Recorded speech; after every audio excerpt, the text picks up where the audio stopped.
Alam mo ba ang pinakamalaking bulkan sa Pilipinas ay hindi matatagpuan sa lupa, kundi sa ilalim ng dagat?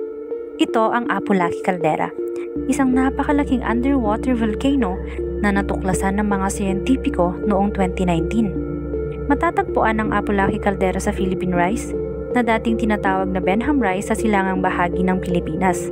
Isa itong malawak na submarine supervolcano o bulkan sa ilalim ng karagatan, na may diameter na humigit kumulang 150 kilometro. Ibig sabihin, mas malaki ito kaysa sa pinagsamang laki ng Taal, Mayon at Mount Pinatubo.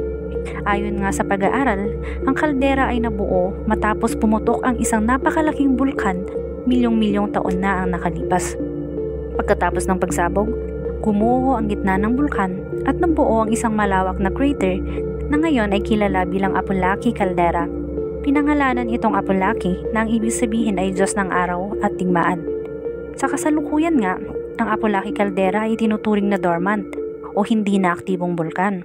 Ngunit pinangangambaan nga na dahil sa mga sunod-sunod na paglindol ay maaaring magising ulit ang higanting bulkan na ito. Pero ayon nga sa PHIVOLCS, walang panganib na sumabog ang bulkan na bumuo sa Apulaki Caldera dahil milyong-milyong taon na itong hindi aktibo. Tahimik ito sa ilalim ng dagat, ngunit patuloy pa rin pinag-aaralan upang mas maunawaan ang kasaysayan ng mga bulkan sa ating rehiyon. Hanggang sa susunod mga ka-watchers.